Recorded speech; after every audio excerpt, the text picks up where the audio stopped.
Deep in the waters of the Sea of Cortez, far below the sunlit surface, lurks a creature the locals call the Red Devil.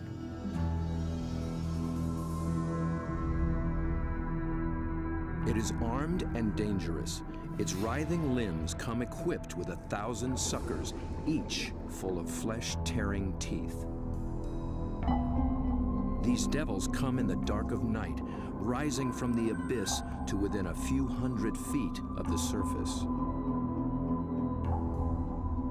They are large, aggressive, in-your-face squid called the Humboldt. They're one of the most formidable predators in the ocean, and almost nothing is known about them.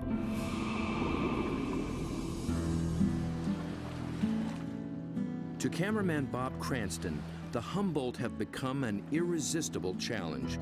He's one of the few who've descended into their midst, at depths where others fear to follow. But his last encounter was a close call.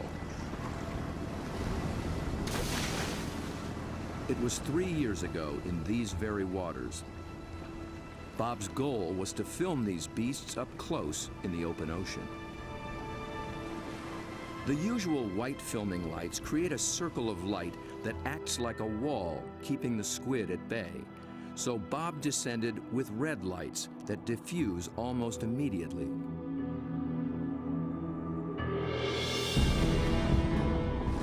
Suddenly, the squid were too close. For an instant, it seemed they would tear him apart.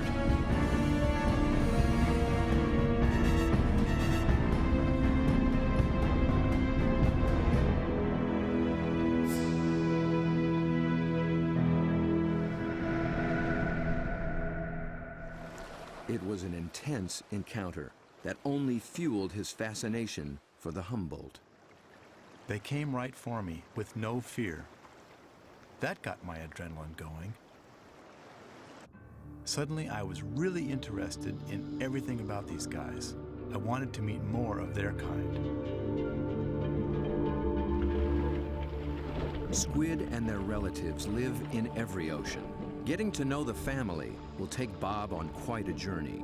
And if diving with red devils is anything to go by, he'll need the help of some top-notch guides.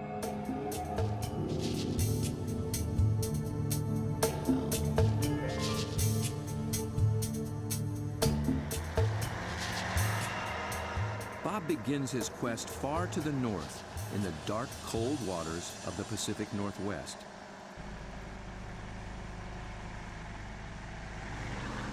In the maze of bays and inlets along the coast of British Columbia, there dwells the giant of its kind, but it's secretive and very hard to find. Bob's asked Dr. Peter Ward for help. Peter is a paleontologist and an expert on the origins of this creature. He has decades of experience in these waters, and there's no substitute for local knowledge. So Bob, I got some maps of the underwater area we're going to go see tomorrow. Cool. And the nice thing about this, these are really high quality side scan sonars, and they give images in great detail. From these, we can pick out caves or dens, really, where the creatures that we seek can be found. Face to face with my camera. Whatever. Bob's been filming underwater for more than 30 years. He's one of the best at very difficult diving. It's a rebreather, a closed-circuit rebreather. The seal carbon dioxide is pulled out, add a little oxygen, it comes back and you breathe it, same as the guys who walked on the moon. Fantastic. It's really cool. I can stay down there with the creatures and film them for as long as I can stand the cold. The water registers 47 degrees. Without a dry suit, a diver could slip into unconsciousness from the cold in just half an hour. Waterproof zipper. Same zipper they use in spacesuits. Only in a spacesuit, I think they pressurize it. In this suit, you get vacuum packed. Get all these fancy lights. I think that one means low. Getting a little warm. Gotta get in the water soon.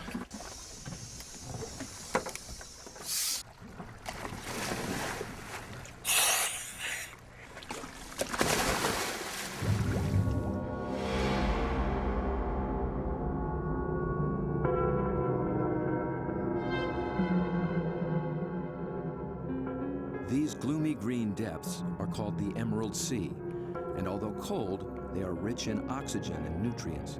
The combination allows creatures to reach enormous size.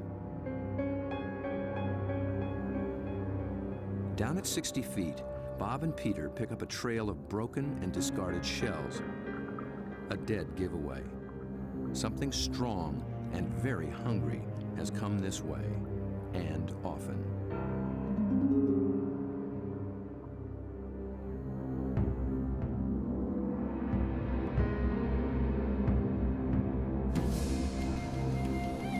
The crab should show more caution. It's up against a devious and determined predator.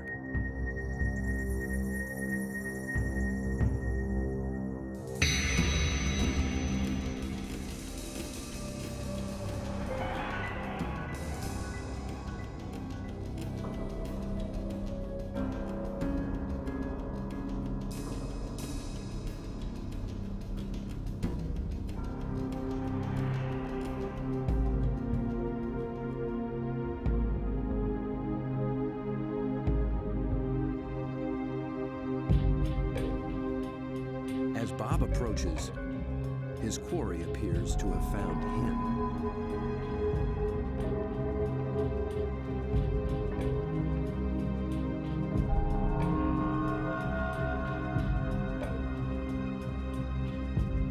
A giant Pacific octopus.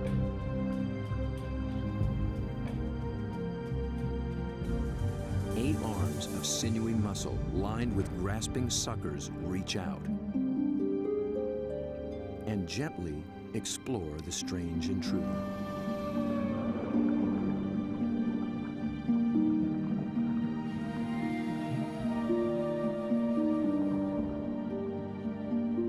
A giant can reach 20 feet from arm-tip to arm-tip and weigh in at 200 pounds. It's the largest octopus in the great clan called the cephalopods, the group that unites the octopus and squid. It's an ancient tribe, the first large predators in the sea. To this curious female, we're a brand new species.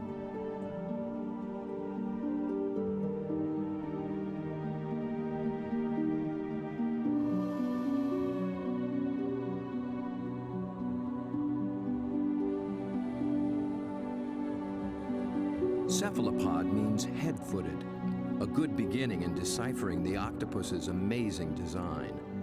The head and body are encased in a large, soft sac, and the foot, derived from its distant relatives, the clams and snails, has become a siphon, a water jet to propel it in any direction.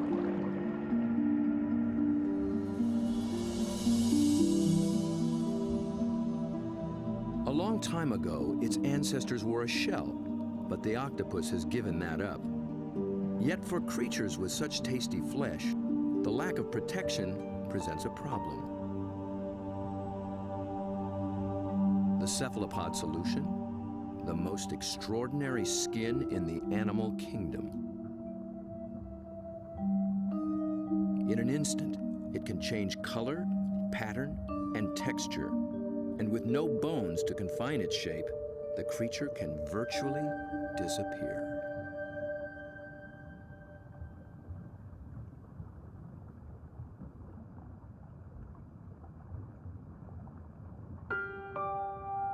Another female lies sequestered in her den, tending to her brood of eggs. She lays up to 100,000 just once in her life. When they hatch, she will die. These clever, curious creatures won't live long at all. Their entire lifespan is no more than 3 or 4 years.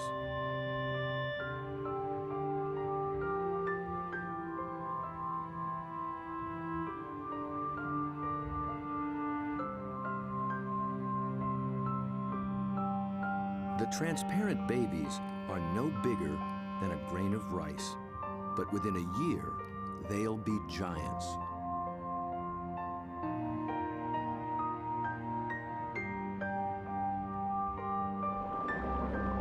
the lives of these complex beings are all too brief, their line reaches back 500 million years, long before sharks began swimming the seas.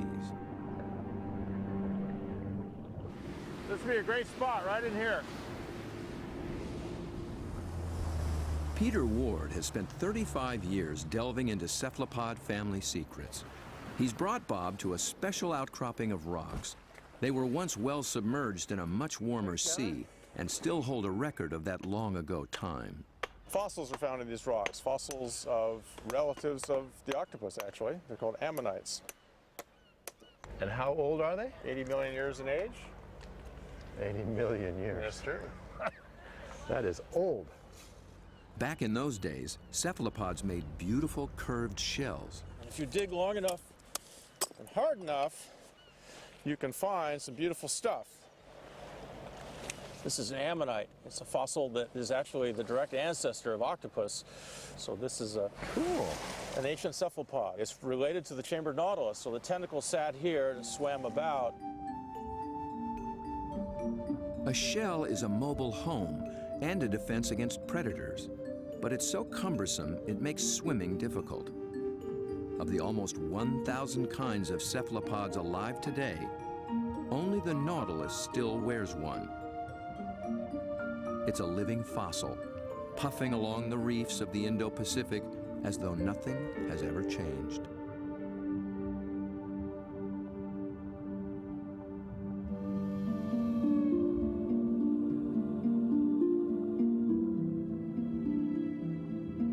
Bob returns for one last dive with the octopus.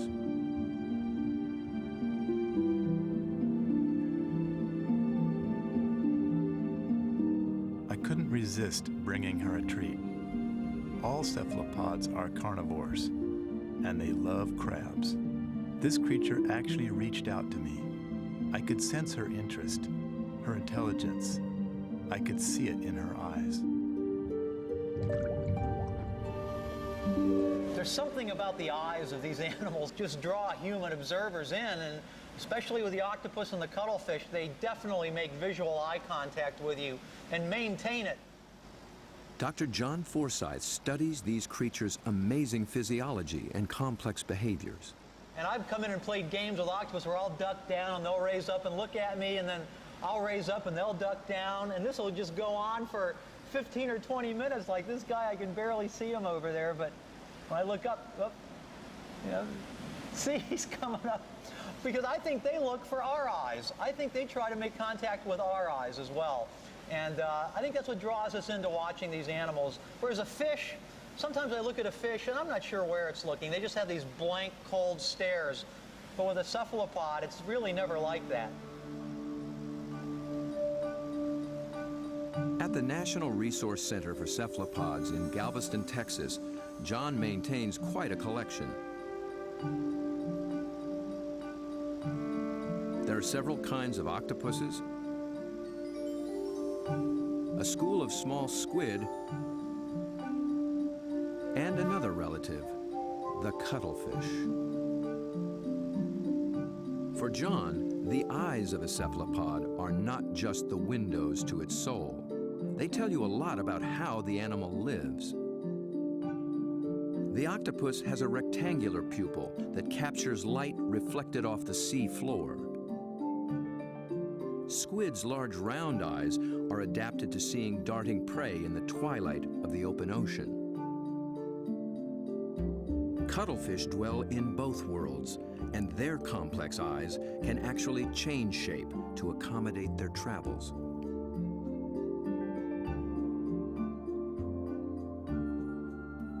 But it's not in their eerie eyes that cephalopods reveal their inner feelings. It's in their remarkable skin. Millions of tiny sacs of pigment, called chromatophores, dot their skin, each controlled by minute muscles. With a little flexing, a cephalopod can flash with rippling bands of color.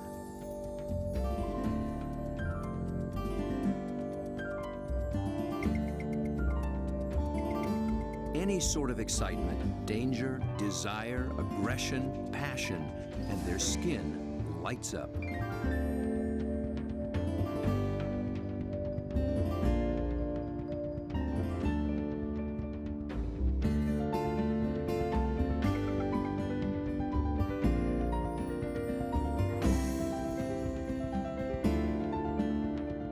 For creatures with no vocal abilities at all, this is the way they communicate, in a language of light and color.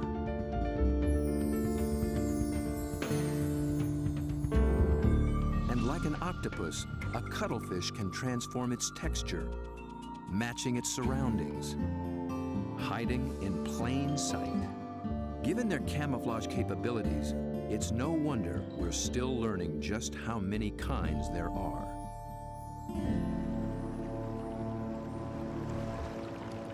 One of the hotspots for new discoveries is the narrow Lembah Strait off North Sulawesi in the island chain of Indonesia. It's a pretty scenic spot. They put out pretty joint, isn't it? I mean, magical. John and Bob have come here looking for new species of cephalopods. It's a place primed for strange adaptations. In the shallow, warm water, light and temperatures remain constant, but the channels, inlets, bays, and lagoons create many small, separate habitats, and that leads to high diversity. This is John's fourth trip to Lembah Strait, and each time something surprising turns up. He's brought Bob to a spot called Ritaklari, which in local slang means the muck.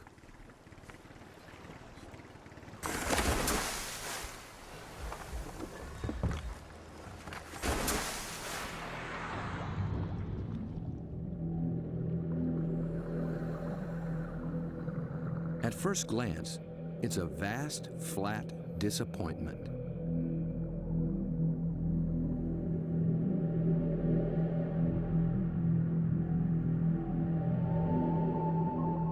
But wait here quietly, and a lot of what looks like sand begins looking back.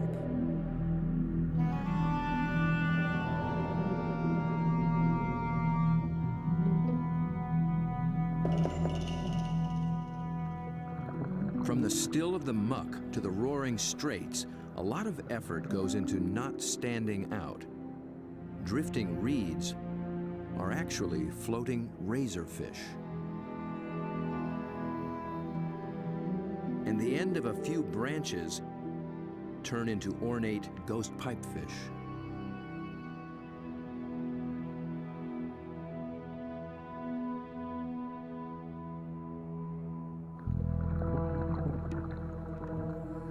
Out in the high-speed tides and swirling eddies, fish work hard to keep their footing, digging into the bottom with spine-like fins. But even creeping along on the seafloor, you still have to make a living.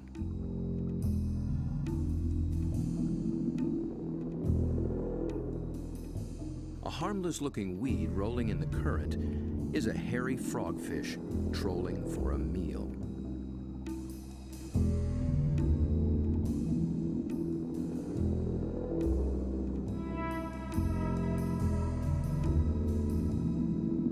It comes equipped with its own strange lure.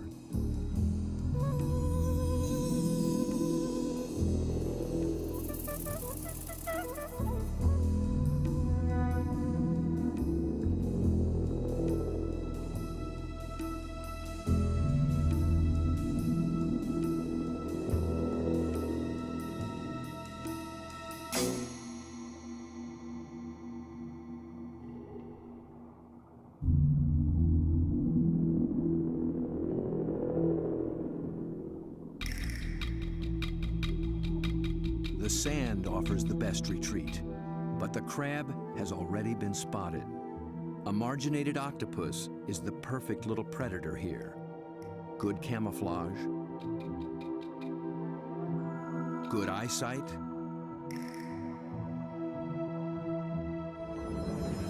good grip.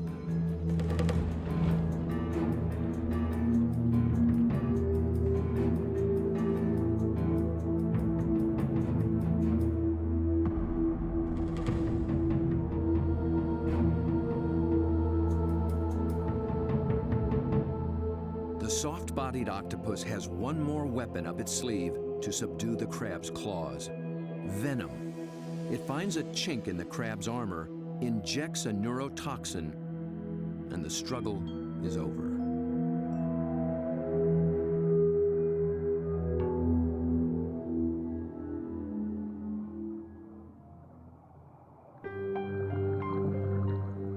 In such an open setting, the trick for every creature is to find some place to hide.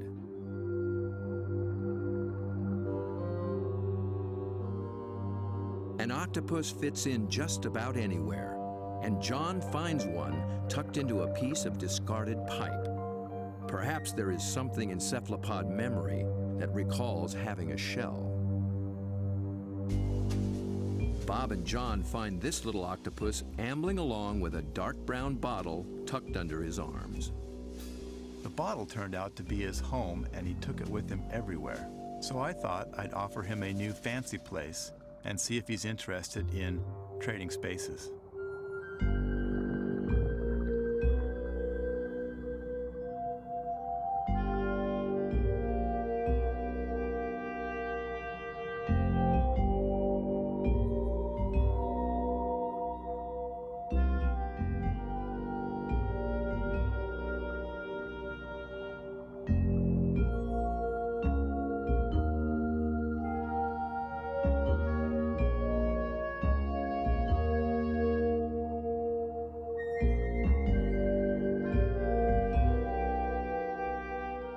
Began to worry he might get confused by this clear glass and wouldn't remember how to get back out. But after a few minutes, he slipped through the opening and went straight back to his old brown bottle. He'd made his choice. I think the clear glass was a little too bright, and besides, there's no place like home, especially when you can take it with you.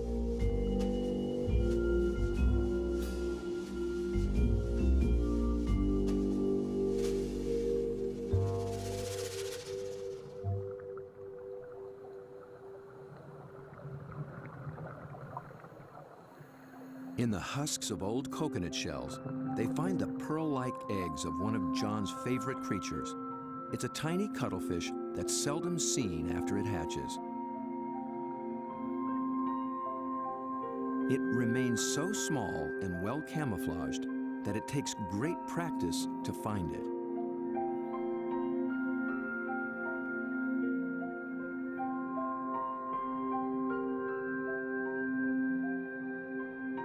Down on the sea floor, it appears to walk across the bright stones, its rippling colors blending in and standing out.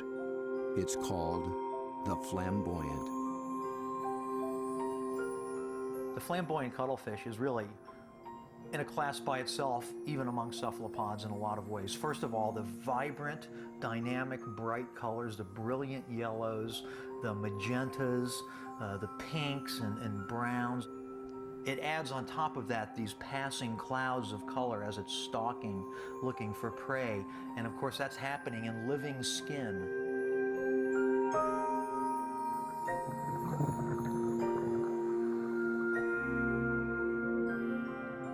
A lot of these animals are surprisingly bold.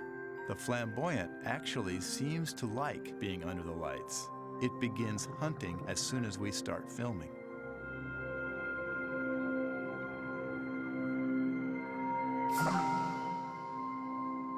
My video lights attract little shrimp and crustaceans. Perhaps the cuttlefish can even see better in the lights as well.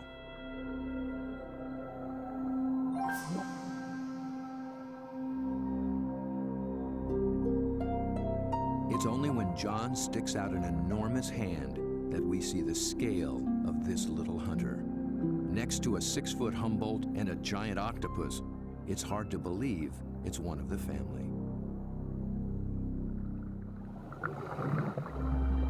Not far away, a small octopus has been eyeing the scene. John reaches out for a better look. Every time I touch one of these animals, I'm not gripping it or holding it. My intention is never to frighten the animal in any way.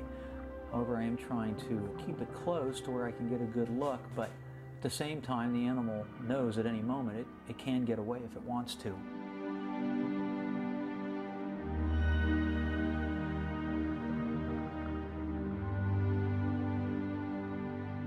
This octopus gets away all too soon. John thinks it may be a brand new species never seen before.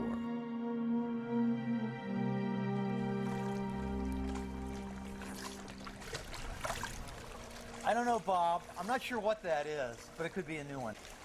I think it could be a new species. I wasn't expecting to see that. It's not something you've seen before, huh? No, I'm not sure what that would be. It's a cool little critter. Oh, wild.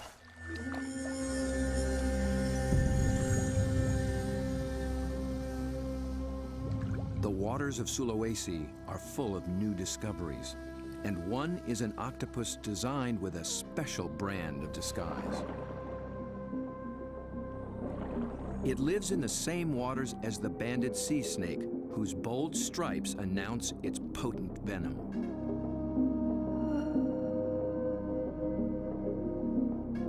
These are banded arms that can make the same impression. When disturbed, the octopus flashes and intensifies the stripes, becoming a sea serpent, coiled and deadly.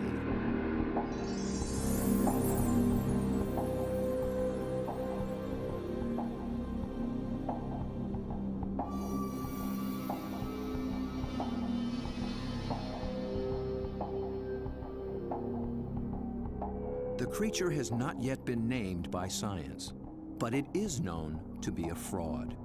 It's a shy nocturnal octopus, and unlike the snake, its venom is virtually harmless. Its stripes are simply a ruse to intimidate would-be predators.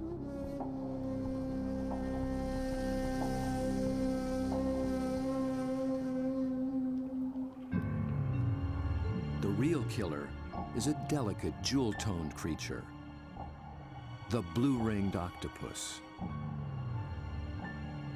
The flashing blue neon is no false alarm. Its poison can immobilize every muscle in the human body. There is no antidote. But all it's really after is a crab.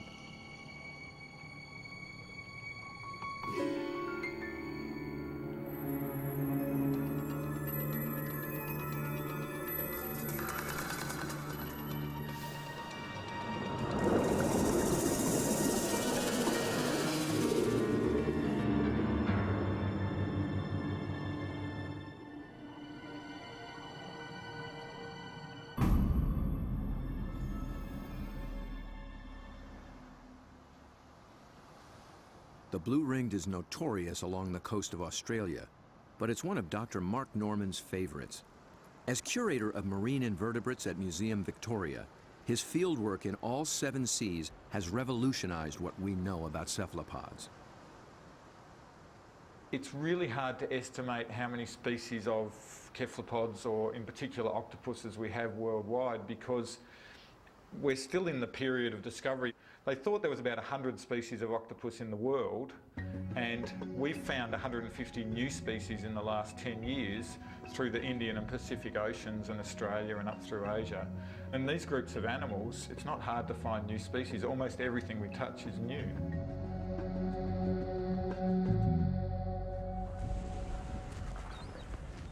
Bob wants to get close to the blue ring in the wild. So Mark, this is a shortcut to the beach? Yep, it's a great place to collect crabs. Through the graveyard, eh? Yep. So are these the bodies of the people who have been bitten by blue ring octopus? No, very few people have died from blue ring bites. He's more likely to have died choking to death on his calamari meal at the local pub. So this is where the crabs live? Yep, they hide up here at low tide under the rocks. As the guide to the blue ring, Mark starts Bob off with their prey. Lots of little crabs. Yeah. You need a nice juicy one. There you go. Feel the claws on that. That'll take your arm off.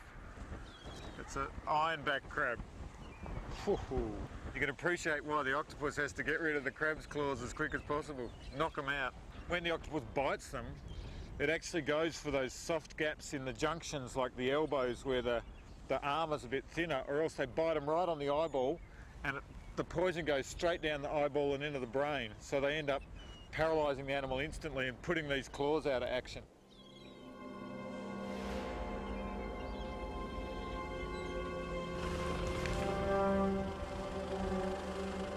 The dive begins after dark, when blue rings are most active. And it's not off some wild, remote beach. The deadly blue ring lives just beneath the town pier.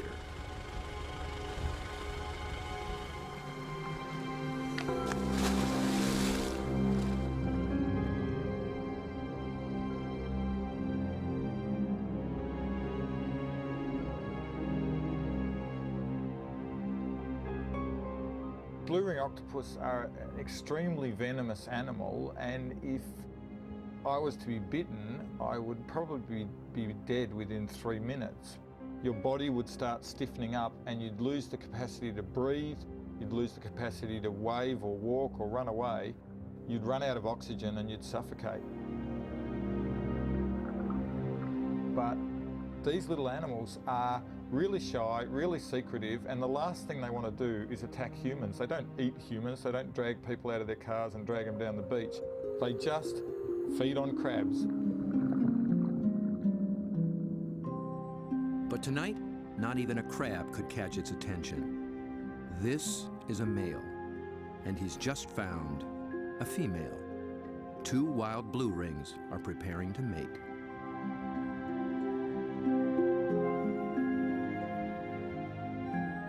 They keep their colors subdued to avoid attracting attention, especially from competing males. No flashing their electric blue.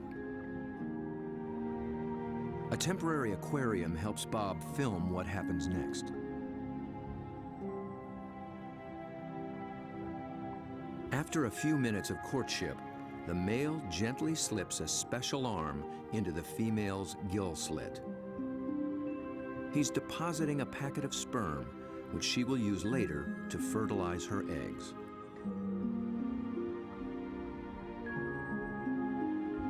It's the end of their relationship, and most likely the end of his brief life.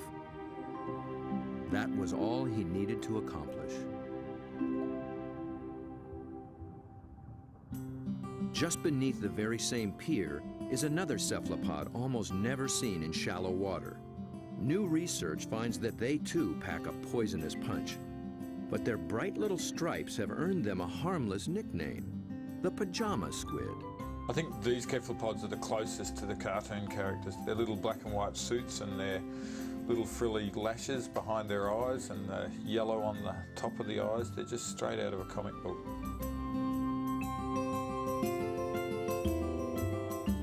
The pajama squid seem to have taken a cue from the blue rings. Males grab any passing female and then they try as hard as they can to reposition them so that they're face on, ready to mate, sort of suckers to suckers.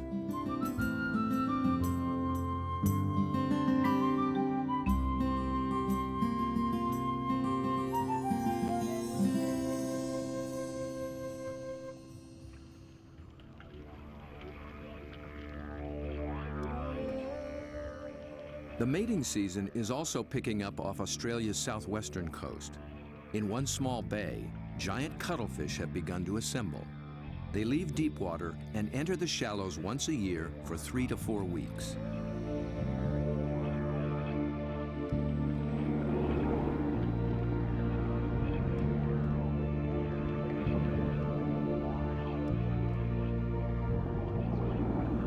The males are 3 feet and massive, with 8 flowing arms and 1 all-consuming purpose. A much smaller female takes refuge in the rocks.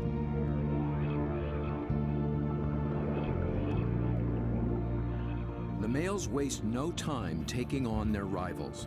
They flash and ripple with aggression. Their control is so subtle that they can isolate and flex just the flank facing the opposing male. The other flank communicates a solid, dependable side to any nearby female.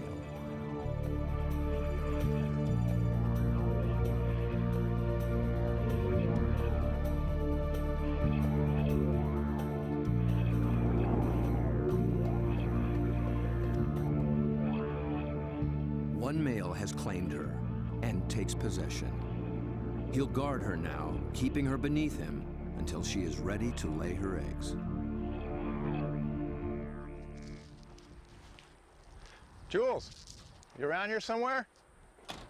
Bob is heading for this far-flung coast, but before diving with these giants, he needs to brush up on the subtleties of cuttlefish communication. This is a crazy place to meet a scientist. Julian Finn is a leading expert on the intense social dynamics of the cuttlefish. He comes to this junkyard to scrounge up special equipment for an interesting experiment. Hey, Jules. Over here, Bob. Oh, okay. Oh, there you go. Yeah, it's You into lots old of stuff. cars? Oh yeah, I love them. I've got a number of old cars and plenty of treasures in this place. Cuttlefish speak a visual language, Yeah, for and sure. Julian Where you go? wants in on the conversation. Cars, but also got a few ideas about making something to use on these cuttlefish in Whyalla, trying to get a bit of a different shot. So Looks like junk to me. Meanwhile, the cuttlefish continue to gather.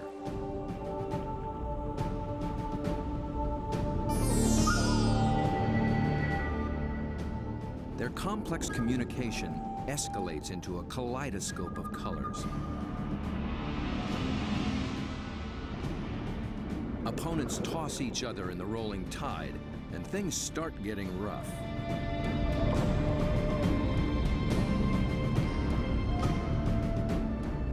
The violence can rip up their all-important skin, sabotaging a male's chance to impress and intimidate. And someone's nursing a torn-off tentacle.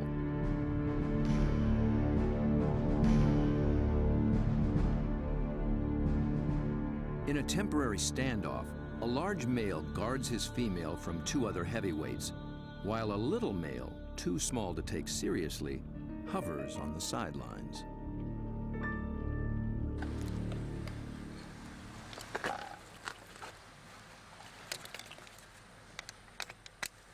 The two males on shore get set to join the fray. well, here you go, Jules. I just wanted you to know that my camera's bigger than yours. Mine's a bit different than yours, sir. Well, yours has a hubcap on the front of it. What I'm hoping to do is film the male's reaction to another male. But instead of having another male there, I'm going to have its reflection. It's when males are the same size that trouble starts, and Julian will present one with its very own reflection. He's studying the displays and the intense competition. He intends to provoke a fight. He approaches a large male who immediately responds.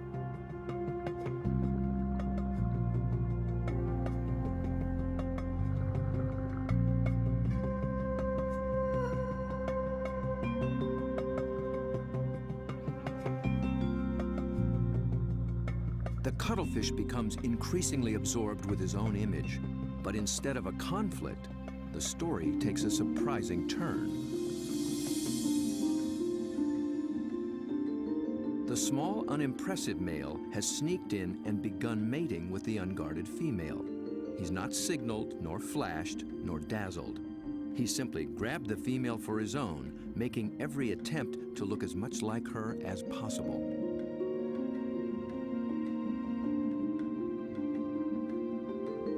The aggressive male makes no headway with the mirror and finally moves off to resume his duties.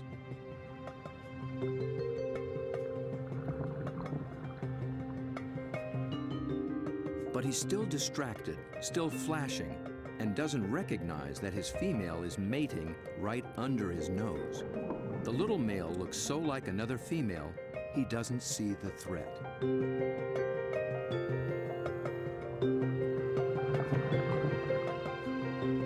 At last, he senses something's wrong and moves in to reclaim his female.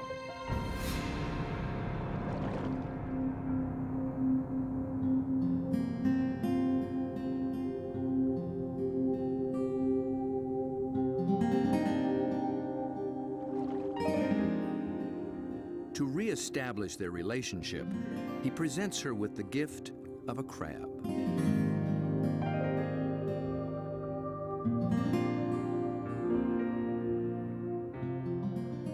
With so much going on in cuttlefish society, Julian will be experimenting for a long time to come.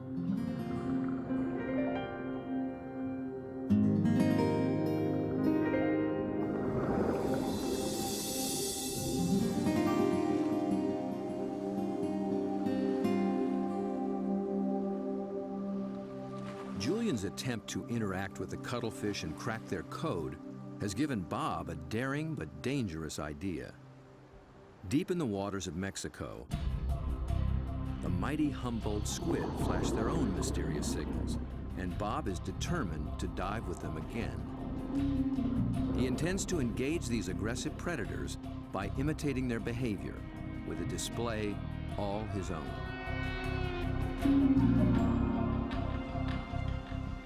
Mark Norman and Julian Finn think he's close to crazy. Sure, you've got the blue ring octopus that can kill you within a few minutes with the poison, yet there's something scarier about a squid that can rip off your flesh and tear out your throat, so to speak. I think you'd be really sensible to work with shark cages with those animals, because the stories I've heard are these massive animals that will effectively skeletonise a cow in a minute because they're such voracious predators. Bob Cranston has no intention of taking this advice. His whole goal is to interact with these squid on their terms, in their world.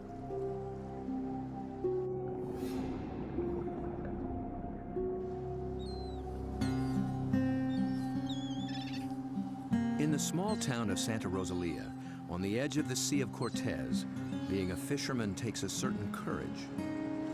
Lose people, you know, every other year somebody dies. I've had a friend that they found floating in the ocean last year. It's lucky they found him because you know they're carnivorous. They'll eat you. I mean, they will eat you. The squid will eat you. If you fall into the ocean, they'll get you with their tentacles. You'll drown, and then you know all the rest of them will just eat you.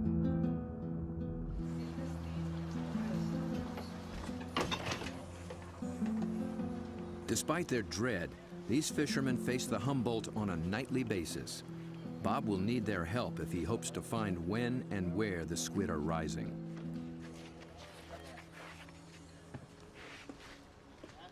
Alberto. When the Humboldt flash on and off, Bob intends to flash right back. Yo no sé. This is a flashlight, big flashlight for squid. We're gonna... Estos loco, see?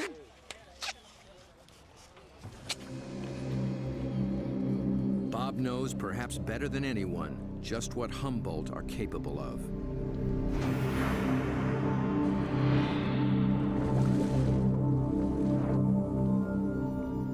But it's not fear that he feels.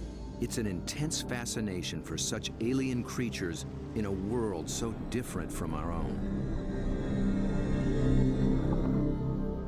For me, there's just something about these animals. Maybe it's because this type of diving in itself is a great challenge. It's hard to work at these depths.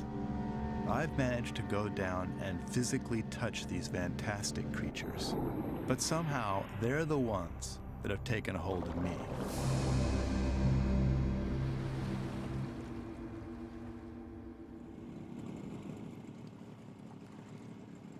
He's 12 miles from shore. Aside from his assistant cameraman, there'll be no backup down below, and no source of help at all topside. There's not so much as a radio on this little boat.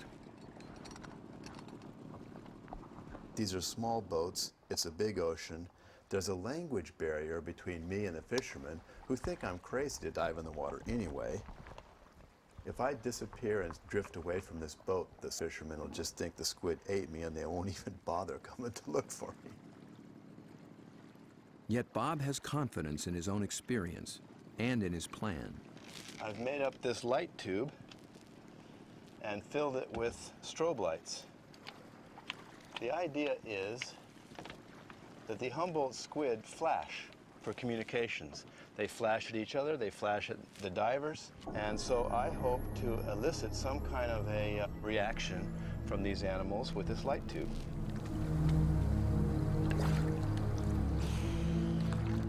Beneath the boat lies 1,000 feet of open water and sea monsters.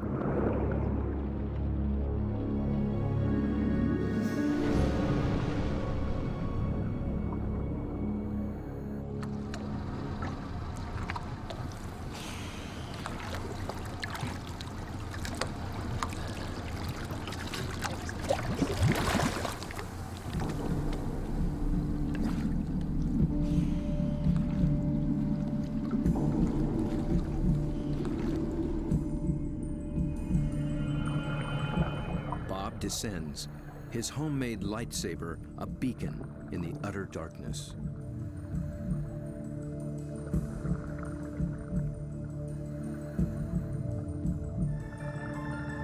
Right away, there's a complete surprise. Mobile arrays. They're seldom seen in a school like this. Already, the night has taken on unexpected possibilities.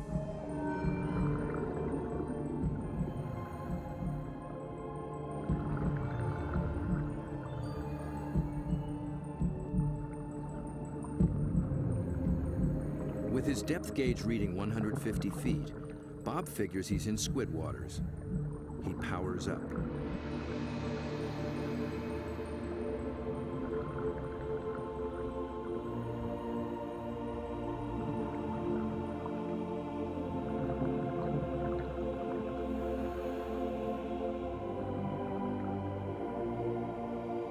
A giant swarm of pink krill mobs the lights.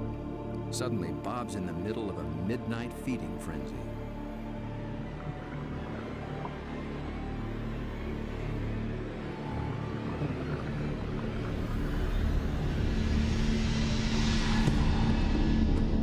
Then, rocketing up from below, Humboldt squid.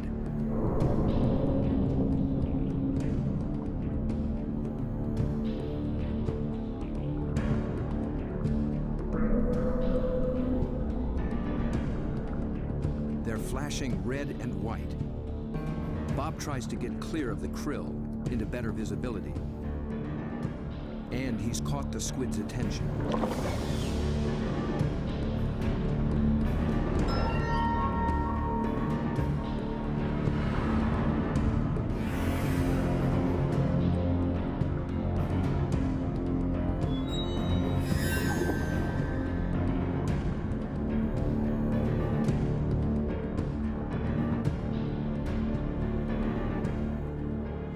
Transfixed by this enormous eye up from the deep. I can sense this creature thinking, but I can't imagine what.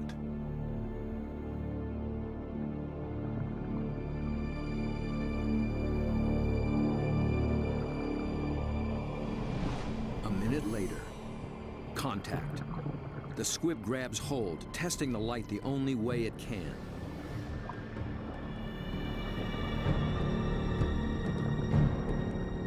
The feel of hard plastic must come as a surprise, and it circles me as though curious. Then, it comes back for more. This time, the aggression is gone. It just seems interested. Amazing.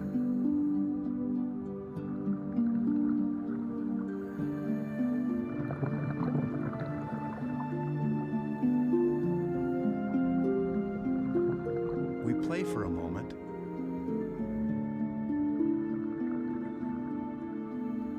Then suddenly, it's over.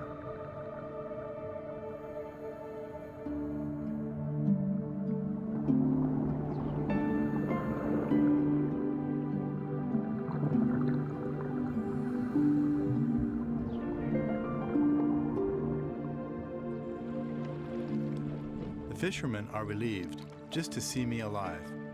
But I climb back in the boat, knowing something remarkable has just happened. I danced with the devil down in the deep, and I'm already thinking about the next dive.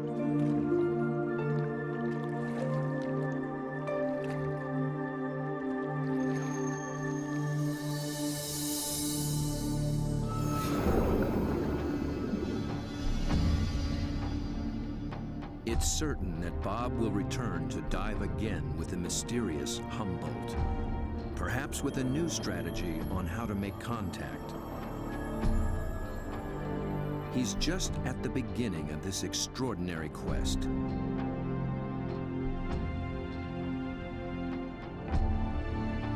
But who will he meet next time in the waters below? Friend or foe?